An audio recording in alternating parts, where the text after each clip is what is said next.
Hey everyone, welcome back to another episode of Required Reading. My name is Russ, and today we are reading through chapters 7, 8, and 9 of the 1979 novelization of the movie Halloween, written by John Carpenter and Deborah Hill, and originally was released in 1978. Of course, I would be remiss if I didn't mention the actual author of the novelization, which is Curtis Richards. Okay, Chapter 7. Sam Loomis strode down the steps of the institution, gesturing to the sky as if invoking the Almighty to help the fool beside him understand. The other man, gray-haired and ashen-faced, shrank before Loomis's wrath. "I'm not responsible, Sam," Dr. Wynne pleaded unconvincingly. "Of course not." "I've given them his profile." Loomis stopped in his tracks and stared at the sanatorium's chief administrator. "You gave them the profile of a village idiot, not a homicidal maniac. 2 roadblocks and all points bulletin wouldn't stop a 5-year-old. He all but ran back to his car, again hurling imprecations to the sky. "I sometimes wonder who needs shock treatments more, the patients or the staff." "He was your patient, Doctor," Wynne argued half-heartedly as Loomis unlocked his car door. "If precautions weren't sufficient, you should have notified." "I notified everybody. You have a file on that man 6 inches thick. Either you don't read these things or you can't. Oh, God save me from these bureaucrats." He slipped quickly into the car and fumbled for his keys. "There's nothing I can do," the hapless Wynne said. "That's certain. You did nothing before. You should be able to do anything now. How about getting on the telephone and telling them exactly what we got out here last night? And tell them where he's going." "We don't know what got out of here last night. Your 6-inch thick file is full of conjecture. As for where he's going, that's conjecture too." "You call that God's broken neck conjecture? Tell that to his widow. You call the assault on the nurse conjecture? He pulled half the hair out of her scalp, for Christ's sake." "The police will catch him. If they look for him in Haddonfield, they might." Wynne flashed a patronizing smile that enraged Loomis even more. "Sam, Haddonfield is 150 miles from here. How could he get there? He can't drive." "He was doing all right last night. Maybe somebody around here gave him lessons. If you read the file, you know that he had run of this place. Inmates and staff alike were scared to death of him and indulged his every wish. Someone could very well have taught him how to drive." "That's preposterous. He had so much freedom. Why didn't he walk out of here years ago?" "Because he had it made here. He had his little empire."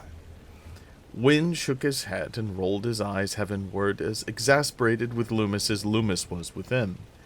"Then why did he take off from here all of a sudden?" "Because—" Loomis had a strong idea why.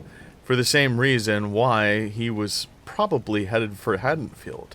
But if Wynne hadn't bought any of Loomis's explanations up to now, he sure as hell wouldn't accept any now. "I don't know why," Loomis snapped. "Why won't you announce this to the press?" "You know why." Loomis clapped his hand to his skull. "Yes, it looks bad for the hospital. You're willing to let a butcher roam the countryside so you can save your job. Oh, God, save me from the bureaucrats," he repeated more fervently. He started the car and rolled down the window. "I'll tell you this, Dr. Wynne, when the bodies start turning up, your job won't be worth an orderly salary. You'll be lucky they don't send you to prison for gross negligence." He rolled up the window, jammed the shift into drive, and skittered out of the parking lot like a drag racer. About 3 miles down the highway, he was flagged down by a state policeman who peered casually into the back seat and didn't even bother to make Loomis open the trunk. Loomis shook his head sadly and roared away from the roadblock, steering the nose of his car towards Haddonfield.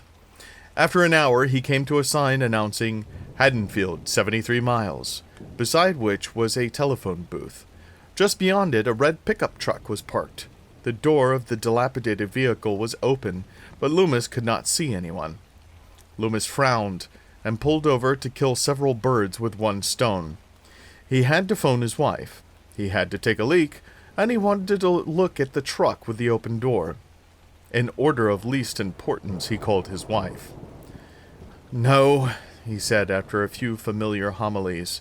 "Nonsense, Thursday. Yes, I'm all right. Stop worrying.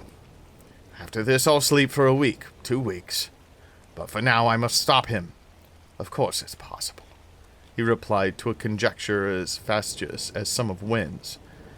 "But I know him, and when he gets there, God help us." He gave her some more time-wasting assurances, drumming his fingers impatiently on the coin box. Then, as he was about to ring off, he said, "Oh, listen, dear. When they come round trick-or-treating tonight, why don't you just not answer the door? I know it's ridiculous, but just this once." He hung up and walked to a mound of high grass hidden from the road and relieved his burdened bladder, then went over to the truck to examine it. Perhaps it was merely one abandoned months ago. On the other hand, on the seat lay a newspaper. Loomis pulled it out and looked at the date, October 30th, 1978. Yesterday's. He was about to return it to the seat when he noticed a crushed cigarette pack and a pack of matches, half obscured by dirt at his feet. He stooped to pick them up and read the message on the matchbook with fear clawing his heart.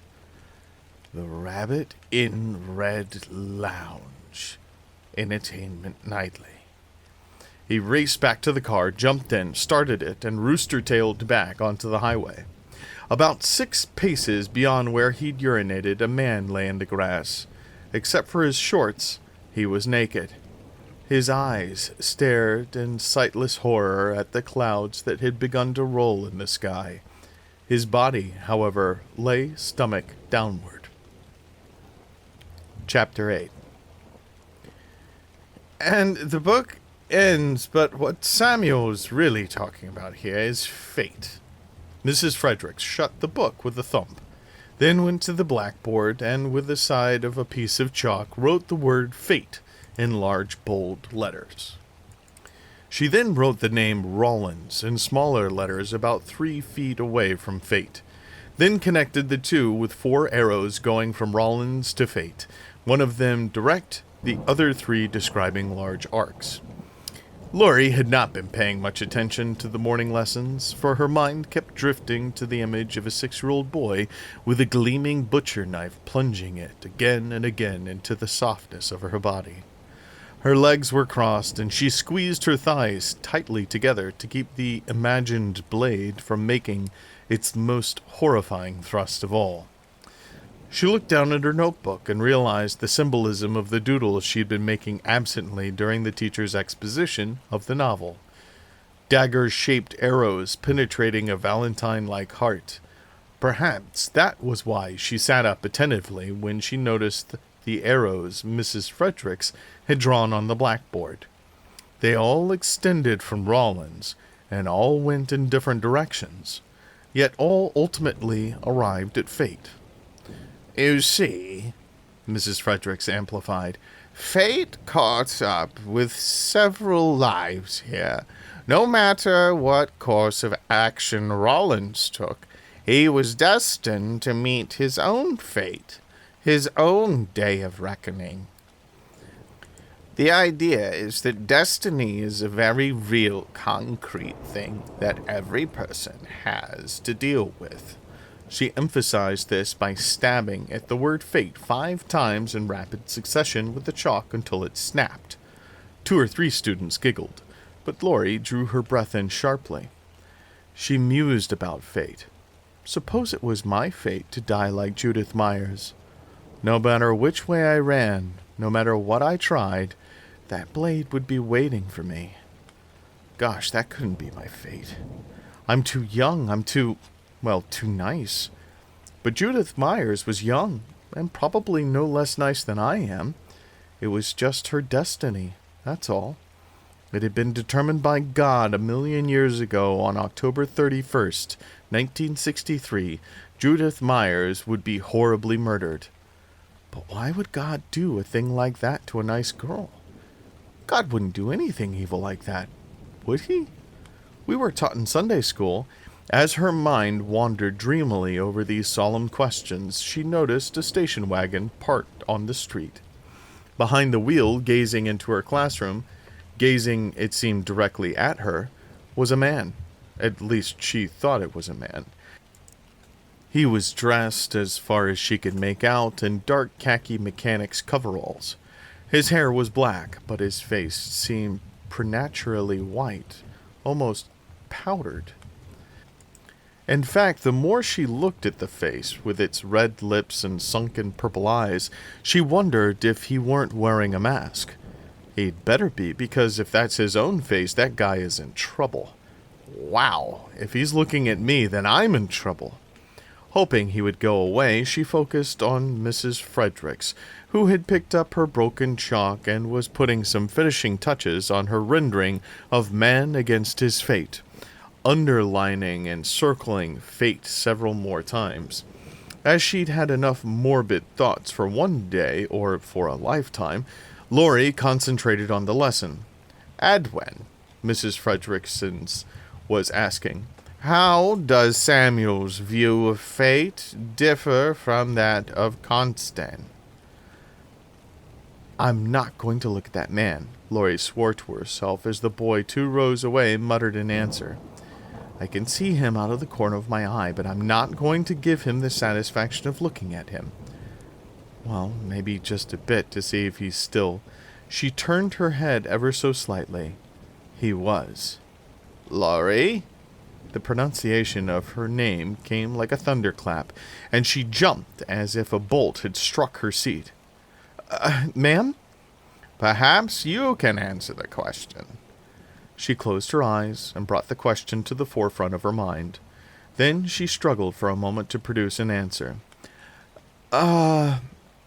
Constant wrote that fate was somehow related only to religion.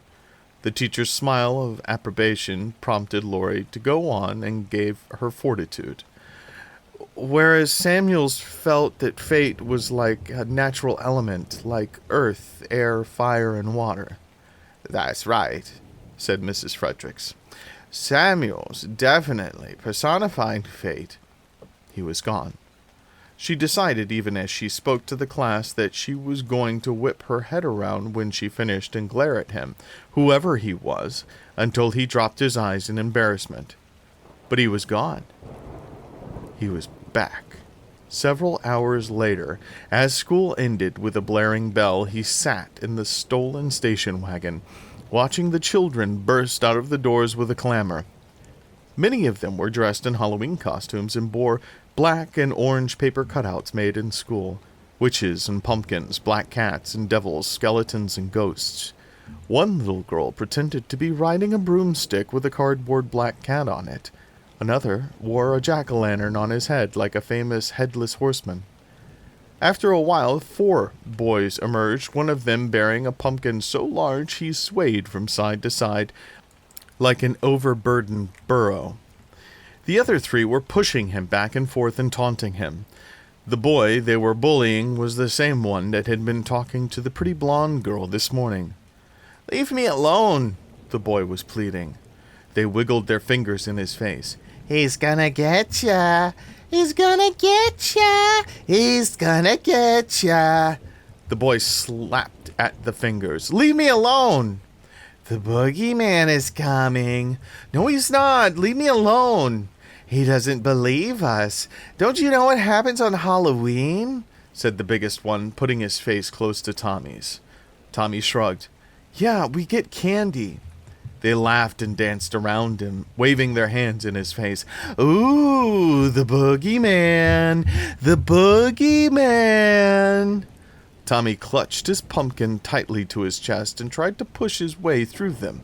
but one of them stuck his foot out and tripped him. He fell on top of the pumpkin, which split open with a glupping sound, emitting a sour odor. Tommy had skinned his knee, but there was no other damage done except to his pride. He fought back welling tears. The sound of the boys' cruel laughter faded as they ran away, leaving Tommy to climb painfully to his feet. His jacket was covered with pumpkin pulp and seeds. Suddenly, as he began pulling these off with his fingers, he felt the sunlight eclipsed by a large, shadowy figure. He looked up, and there was a man in dark khaki coveralls standing there, looking at him. "Hi," said Tommy. The man said nothing. Tommy could hear him breathing stertorously, but the boy couldn't see his face clearly because it was positioned between himself and the sun. What Tommy could make out, however, left him in no mood to hang around. The man had dark red-stained lips, and his eyes were rimmed in purple like grossly overused eyeshadow. A livid scar zigzagged down his cheek. The weird thing was, Tommy couldn't imagine that that was the guy's own face. It looked rubbery and kind of mask-like. But if he was wearing a mask, shouldn't he take it off around about now and say, "Boo!" and reveal who he was? Tommy didn't like this at all. Grown-ups didn't go prowling around schoolyards wearing masks, Halloween or not, and this guy's breathing sounded like something he'd heard when he visited his dying grandpa in the hospital. Creepy. He looked down at the pumpkin, wondering if it could be salvaged. No way. Meat, pulp, and seeds spilled out of its shattered hull like the contents of a cracked orange skull. When the man stepped towards him, Tommy needed no inspiration to run like crazy. In a moment, his blurred legs carried him out of the schoolyard and down the street, thinking about the boogeyman. The man stood indecisively for a moment, then returned to the station wagon. His gait was quick and graceful for a big man. He started the engine and pulled away from the school, turning the corner and accelerating down the street on which the little boy had run. There he was, still running. He pulled the station wagon parallel to the boy, studying him for a long moment. Then he accelerated again, leaving the kid in his dust. He turned the next corner, then began cruising at random, familiarizing himself with the street patterns, or returning to places dimly remembered. "It's totally insane," the leggy blonde was saying. Her hands flew out in a wild gesture, making Laurie laugh. Linda always made Laurie laugh. Just about everything the girl was, everything she did, was so alien to Laurie's thinking and behavior that Linda was like a visitor from another planet. Whereas Laurie's beauty was modestly contained in quiet clothing and hairstyle, Linda wore skin-tight jeans and sweaters and bright ribbons in her hair that virtually shouted, "Sex here!" to anyone with eyes to see. Linda had never learned to moderate her voice, so everything she said was an announcement or declaration, supported by gesticulating hands that never seemed to be burdened by such impediments as books or schoolwork. The girl's friends had unanimously elected her president of the In-Word of the Month Club. Linda was a lightning rod for trendy phrases, which she used to exhaustion for a month, then dropped from her vocabulary forever, to everyone's immense relief. 3 months ago it had been weird, 2 months ago gross, last month she was calling everyone Jack. This month's word was totally. "It's totally insane! We have 3 new cheers to learn in the morning, the game in the afternoon. I get my hair done at 5, and the dance at 8. I'll be totally wiped out." "I think you have too much to do tomorrow," Laurie observed needlessly. Laurie sighed. "As usual, I don't have anything to do." "It's your own fault. I don't feel sorry for you," Linda declared as they turned a corner onto a shady avenue. "Look at you, Laurie Strode. You dress like a fugitive from Miss Prudence's school for proper young virgins. Your hair is totally plain. You wear no makeup at all, no eyeshadow, not even lipstick.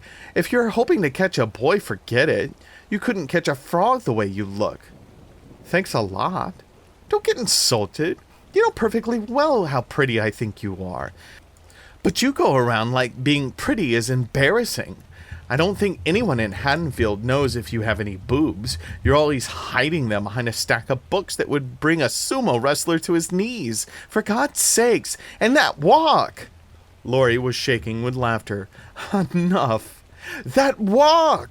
Linda shouted her down, really warming to the subject. With all those books and bags, you look like a drunken mountain goat with an injured... Hey, Linda, Laurie! They didn't have to turn around to recognize Annie's strident voice, which Linda had characterized once as so sharp it could shadow a hero sandwich. Their inseparable friend slid between them, and their pace doubled. Annie was always in a rush, though no one was able to figure out why. She rushed to get somewhere and rushed to get out of there. She rushed to eat, but then found herself with so much time on her hands she'd complain about being bored. She was dark-haired, with abundant ringlets that glinted auburn in the late afternoon sunlight. She wore a red sweater and a sweater vest over that, but it did very little to moderate the thrust of a very large pair of breasts that jiggled unharnessed beneath the fabric. Despite the trends, most of the teenage girls in Haddonfield chose not to disdain bras, either because of traditional Midwestern modesty or parental restrictions. But Annie, whose father was the town sheriff, cared not a whit about traditional Midwestern modesty or parental restrictions. She not only had been the first of her crowd to abandon her bra, she had been the first to abandon her virginity. Linda had been the second to sleep with a boy, and now the two girls talked about it like connoisseurs talking about 3-star French restaurants. "Why didn't you wait for me?" Annie panted. "We did," said Linda. 15 minutes, you never showed up." "That's not true. Here I am." "What's wrong?" Laurie asked. "You're not smiling." "I'll never smile again. Paul dragged me into the boys' locker room." "I'd smile plenty if a boy did that to me," Linda said exuberantly. "Exploring uncharted territory?" Laurie asked. "It's been totally charted," Linda remarked, giggling. "No, he dragged me in there to talk to me." "You just talked, huh?" "We just talked." "Sure," both girls said in unison. "Honest, old Jerko got caught throwing eggs and soaping windows. His parents grounded him for the weekend. He can't come over tonight." Annie sighed, almost ready to cry. "I thought you were babysitting tonight," Laurie said. Linda sneered. "The only reason she babysits is to have a place to..." "Shit!" Laurie cried, snapping her fingers. "I have a place for that," Annie said mock indignantly. "No, I forgot my chemistry book." "Who cares?" Linda laughed. "I always forget my chemistry book." "You forget everything but your pill," Annie teased. Laurie turned on her heels, wondering if it was worth it to run back to the school to get her book. Maybe she could just borrow one. The station wagon turned into the street and cruised slowly towards them. Laurie frowned. This was the same car that spooky man had been in when Laurie spotted him from the window of her English lit class. She peered at the figure in the driver's seat, but the glint of the late afternoon sunlight and the reflection of trees on the windshield made identification impossible. The girls turned to look, too, as the driver gunned his engine and glided by, staring at them. "Isn't that Devon Graham?" Linda said, squinting. "He's cute." "I don't think so," said Laurie, noting again this strange pale face with eyes lined in dark purple. A moment later, the car whizzed by, leaving the three gaping at what they thought they'd seen behind the wheel. "Speed kills!" Annie yelled at the driver. All of a sudden, the car screeched to a halt. The figure sat there, waiting. The girls stood on the sidewalk hesitantly. Usually, they'd pile into a passing car that stopped for them, even if they only remotely knew the guy. But there was something unsettling about this situation. Can't you take a joke? Annie said, addressing the car, but making sure the driver didn't hear her. He stared at them, making them intensely uncomfortable, as if he had the power to see through clothing. Then, to their relief, he stepped on the gas and took off down the street, disappearing around the corner. Laurie shook her head. Annie, someday you're going to get all of us in deep trouble. Totally, Linda agreed, putting a hand over her chest and hyperventilating. I hate a guy with no sense of humor. That's the only kind you date, said Linda. They strolled on, their spirits somewhat subdued by their encounter.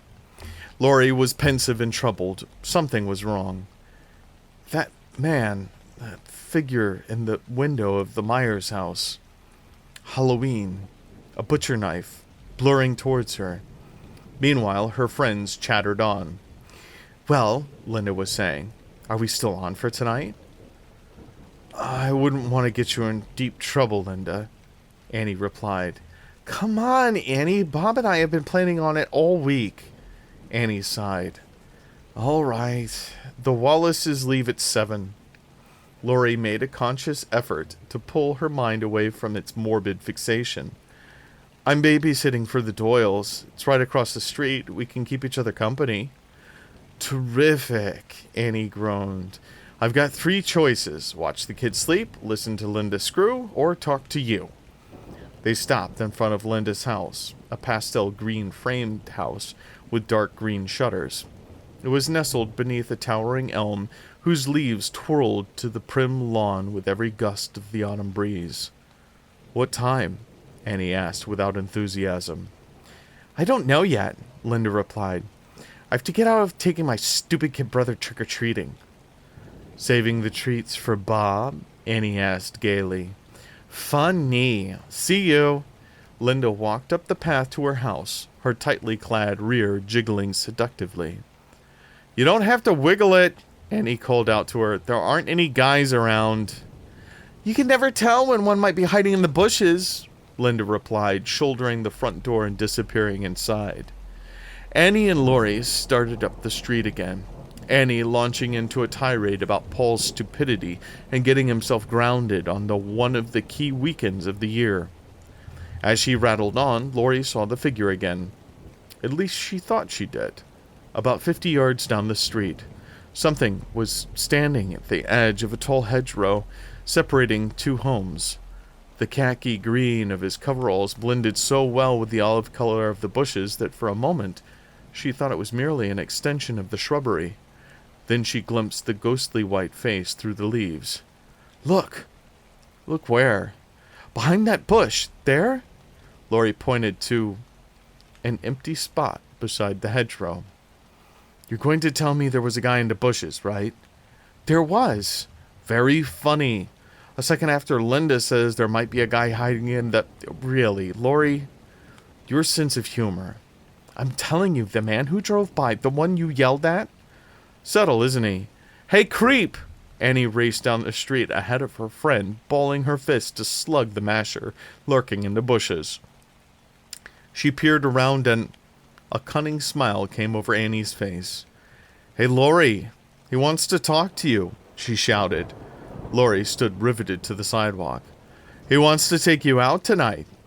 Laurie approached the head cautiously, knees tense to catapult her out of there quickly. Like a timid kitten, she peered around the hedge. Nobody there. Very funny, to use your expression. One practical joke deserves another. He was standing right here. Poor Laurie, Annie commiserated. You scared another one away. She petted her friend on the head. Cute. They ambled down the street, Laurie looking skittishly behind her and approaching another hedgerow with trepidation. Annie became serious. It's tragic. You never go out. You must have a small fortune stashed from babysitting. What's your story? You scared? I'll show you how to relax. You prefer girls? I'll try anything once. Laurie laughed, then shrugged. Guys think I'm too smart. I don't. I think you're a wacko. You're seeing men behind bushes. They stopped before a pretty ranch home partially masked from the street by a pair of dogwood trees. "Well, home sweet home. I'll see you." "Okay, bye." "I'll call you, or you call me." "Right," said Laurie, approaching the last privet hedge on the street with steeled legs. She leaned around it inch by inch. Nobody. She looked behind her, walking backwards as she scanned the street for the mysterious figure or his station wagon. Suddenly a hand gripped her arm. She screamed, dropping her books. She tried to run, but the hand clutched her arm too tightly. Over her right shoulder she caught the shadow of a big man. Vaguely remembering some judo moves her gym teacher had taught her class for warding off would-be rapists, she shifted her weight, grasped the man's wrist, and stuck her leg between his. She started to roll forward. "Ugh!" she groaned as the man stood his ground effortlessly. Momentarily, she expected to feel the cold steel of his blade plunging into her stomach or slicing across her throat. Then she noticed the color of his sleeve. Navy blue. She relaxed, and the hand released her. She whirled around and almost collapsed with relief in the arms of Sheriff Lee Brackett, Annie's father. The handsome, ruddy-faced man in blue trooper's uniform laughed. "You won't win a black belt that way." Laurie sighed loudly. "Mr. Brackett, thank God." "You're maybe expecting the boogeyman?" "I don't know what I was expecting." "I'm sorry, honey. I didn't mean to startle you." "It's okay." "Well," he said, stooping to help her pick up her scattered books, "it's Halloween. I guess everyone's entitled to a good scare." "Yes, sir." "But look here. Next time someone comes up to you from behind like that, here's the way that throw is supposed to go." He stood in front of her and demonstrated the classic move. "For one thing, you used the wrong foot. No leverage that way. Here, put your books down for a second."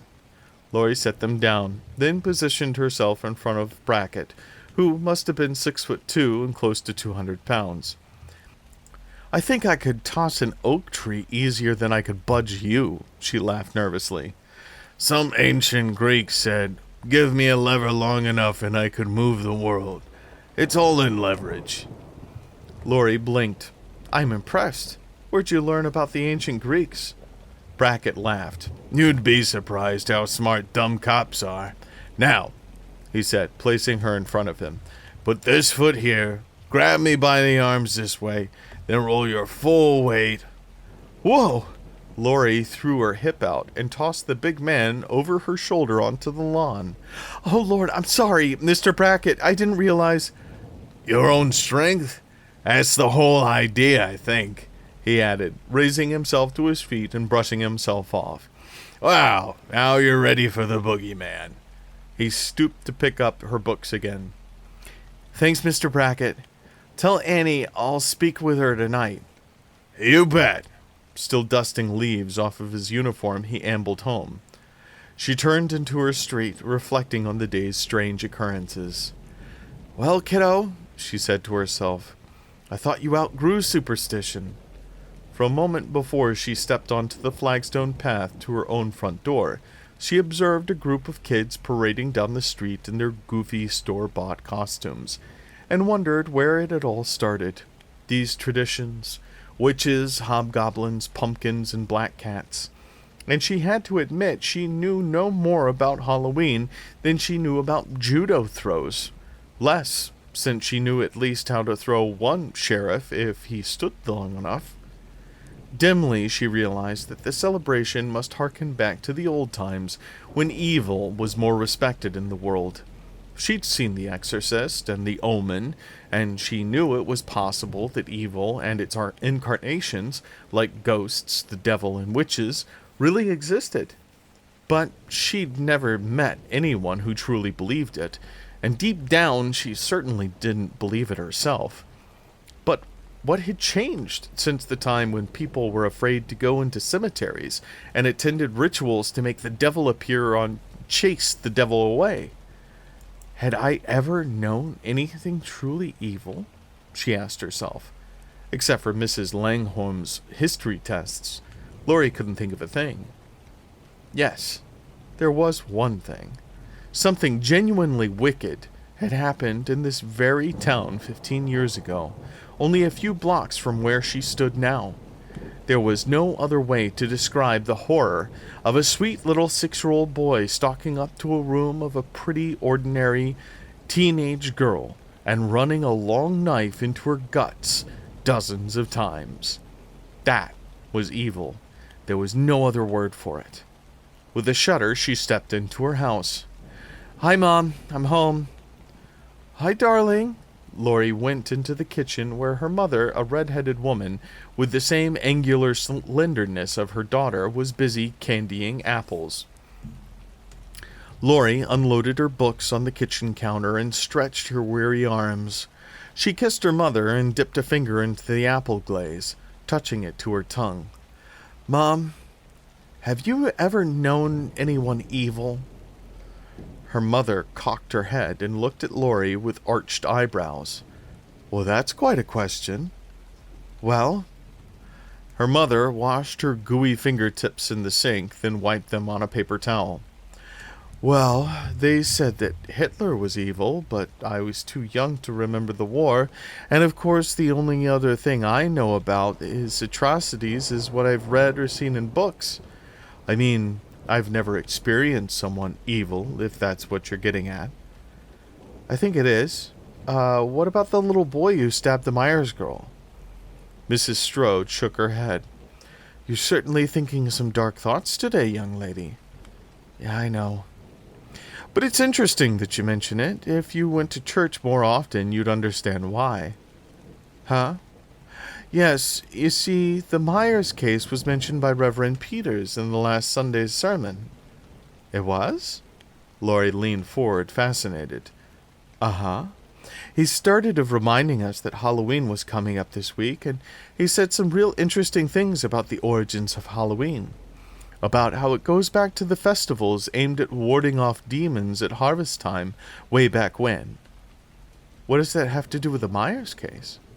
"Well, Reverend Peters said the Myers case, which happened on Halloween 15 years ago, reminds us that true evil still exists in this world. He said that, like everything else, we've tried to deodorize evil and put it in a bright new package, and you can buy it at the supermarket for 5 cents off with a coupon. Then along comes something like the Myers case, and we're left with our mouths open looking into the... what do you call it? The heart of darkness. Maybe that's why God puts devils like the Myers kid on Earth, to keep us aware of the darker side of human nature. And maybe you ought to do some studying. I doubt if you'll ever get much homework done tonight." "Thanks, Mom. That was really interesting, what you said." Her mother looked at her skeptically, but Laurie had no mischievous look on her face. "No, I mean it." She hauled her books up from the kitchen counter and lumbered upstairs. "Are you sure you're not coming down with something?" Miss Strode called after her.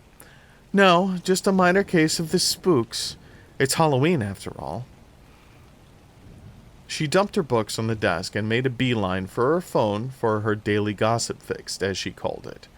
The phone stood on a table near the side window of her room, which looked down on a pair of driveways belonging to her own house and the one next door.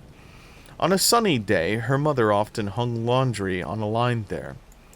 She looked idly out the window as she dialed 2 digits. Then she gasped and put the phone sharply back on its cradle. He was there. Partially masked by flapping sheets, he stood there, looking up at her window. His face was flower white, his lips rouge red, his eyes dark and limitless. The texture of his skin was rubbery looking, but it was still impossible to tell if he was wearing a mask.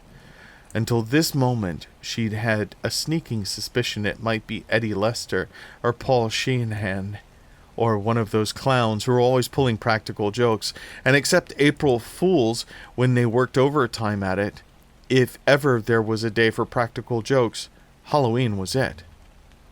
But no, this person was different.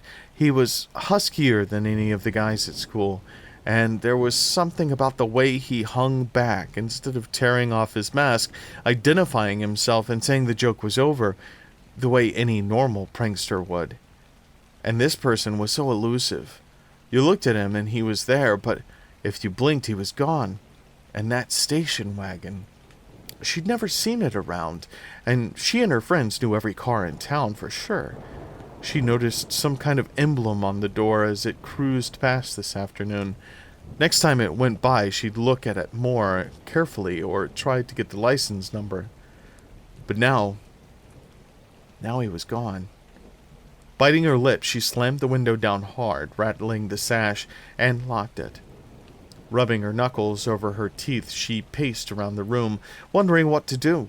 She twisted her head suddenly towards the window to catch him unawares, but he was gone. She began to doubt her senses.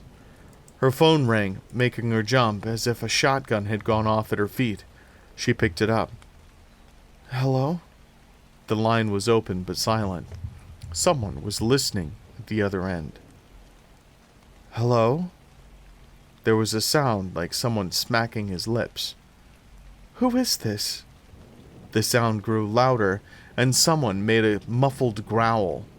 Laurie slammed the phone down and wrapped her arms around herself to keep from shaking. The phone rang again. Laurie looked at it, debating. Then, after 3 rings, she picked it up and held it to her ear for a long moment before venturing to speak. "Hello?" "Why'd you hang up on me?" Annie said indignantly, swallowing whatever she'd been chewing. "Annie, was that you?" Laurie's fingertips flew to her bosom in relief. "Of course! Why didn't you say anything? You scared me to death. I had a mouthful of peanut butter. Couldn't you hear me?" "No. Well, what did you think it was?" "I don't know. An obscene phone call or something." "Well, now you hear obscene chewing." And she smacked her lips and the tongue around the remnant of her soggy sandwich. "You know, you're losing control, Laurie." "I think I've already lost it." "I doubt that. Listen, my mother is letting me use her car. I'll pick you up 6:30. "Sure. See you later." "Don't speak to any strange boogeyman, unless they're good dancers." "Okay, bye." She put the phone down and tried to do some homework, but the books lay on her desk as if written in some extraterrestrial script. Every subject she tried to study led her by free association to the Phantom Prowler, who'd been dogging her footsteps all day long. The English lit homework on the theme of fate brought her mind back to poor Judith Myers, who'd met hers precisely 15 years ago this very day, almost this very hour. She tried math, but all she could think of were all the stab wounds seeping crimson blood from Judith's brutally violated body. In history, they were studying Julius Caesar's reign, and she'd just begun to get into it when she came across the passage about the emperor's assassination by Brutus and his friends, by daggers concealed beneath their togas. She pushed her chair back violently, stood up, and began to pace around the room, pounding her fist in her palm. "Calm down, Laurie. This is ridiculous," she told herself. And it was. But she kept glancing out the window anyway. Chapter 9. The sky had turned marble gray with storm clouds rolling in from the west, but the setting sun ignited them from underneath like an orange blowtorch, illuminating the polished marble gravestones of the Haddonfield Town Cemetery in a rare display of joyous glitter. Angus Taylor, the caretaker of the non-denominational cemetery, puffed up the sharp incline, reading from a notepad as he led his trench coat-clad guest along a flagstone path. "Can't take this hill like I used to," he said between anguished breaths. "Too much beer, not enough sex. Of course, I hold that a man can't have too much of either, but I suppose if I had my druthers, it'd be—" A glance at the visitor, who stared at him with a mixture of indifference or repugnance, subdued Taylor's chatter. He stopped a moment, panting, to look at a map on his notepad. "Let's see. Myers, Judith Myers, row 18, plot 20. Over this way." They veered onto a secondary path whose stones had all but sunk beneath the encroaching grass. Willow branches whipped their faces as they peered through the impending gloom at names and dates that bespoke lives rich and inglorious, lives joyous and sad, lives short and long, but all terminated inexorably by the same grim hand. The garrulous tailor waxed silent. Though he'd been in the undertaking business all his life, it wasn't until lately that he'd begun to realize that his interest had become more than professional. At the age of 62, the dozens of graves whose excavation be supervised had begun to beckon to him, and he'd started to ponder what it meant to spend an eternity in one. He'd arranged to be baptized so that he could be buried in a churchyard, where at least there might be the illusion of grace and salvation, and where he'd be surrounded by people bound to him by their mutual faith. "You believe in God, mister?" Sam Loomis studied the man from beneath craggy brows and decided it wasn't worth getting into a philosophical debate.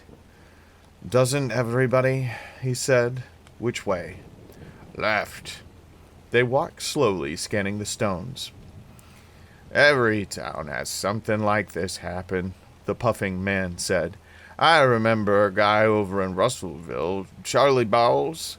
Nicest guy you could ever imagine. You could boot him in the tail, he'd never complain.